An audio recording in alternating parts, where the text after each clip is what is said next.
पहाड़ियों के बीच बसे एक शांत जंगल में पक्षियों का एक विविध समुदाय रहता था।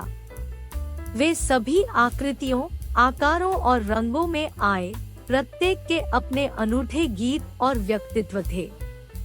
यह जंगल पक्षी गीतों की अविश्वसनीय सिम्फनी के लिए दूर दूर तक जाना जाता था।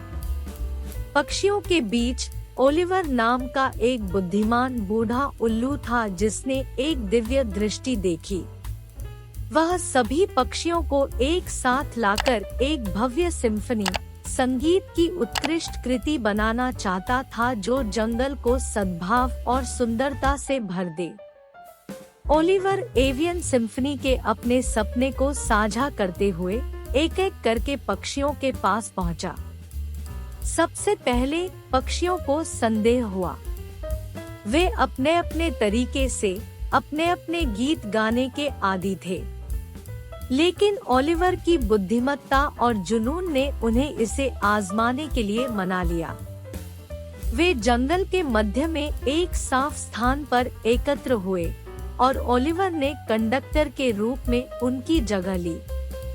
उन्होंने समझाया कि सिम्फनी में प्रत्येक पक्षी की एक विशेष भूमिका होगी और उनके गीत एक साथ मिलकर कुछ जादुई बनाएंगे। सिम्फनी शुरू हुई और पक्षियों ने झिझकते हुए ओलिवर के नेतृत्व का अनुसरण किया। सबसे पहले यह ध्वनि का कर्कश स्वर था जिसमें चहचहाहट, कलरव, कूट और धुनें सभी एक साथ टकरा रही थी। लेकिन ओलिवर ने धैर्य बनाए रखा और पक्षियों को संगीत में अपनी जगह खोजने के लिए एक दूसरे को सुनने के लिए प्रोत्साहित किया।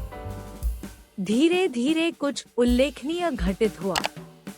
पक्षियों ने अपने गीतों को एक साथ बजाना शुरू कर दिया। प्रत्येक ने अपनी बारी ली और दूसरों के साथ तालमेल बिठाया।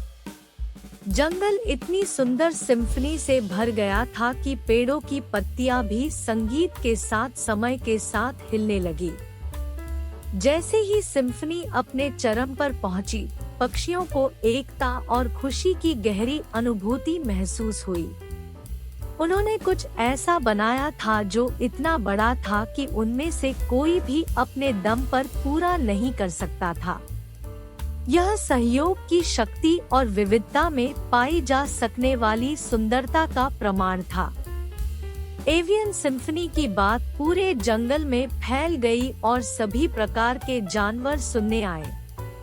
वे पक्षियों द्वारा प्रदर्शित सद्भाव और एकता से आश्चर्यचकित हुए और साथ मिलकर काम करने की ताकत के बारे में एक महत्वपूर्ण सबक सीखा।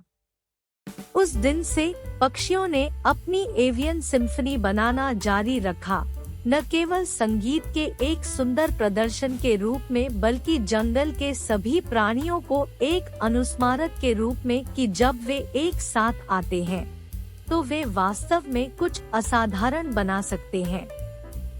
और इसलिए शांत जंगल के मध्य में एवियन सिम्फनी एकता, सहयोग और विविधता में पाई जा सकने वाली सुंदरता का प्रतीक बन गई, जिसने इसे सुनने वाले सभी को याद दिलाया कि जब हम एक साथ काम करते हैं तो हम वास्तव में कुछ जादुई बना सकते हैं।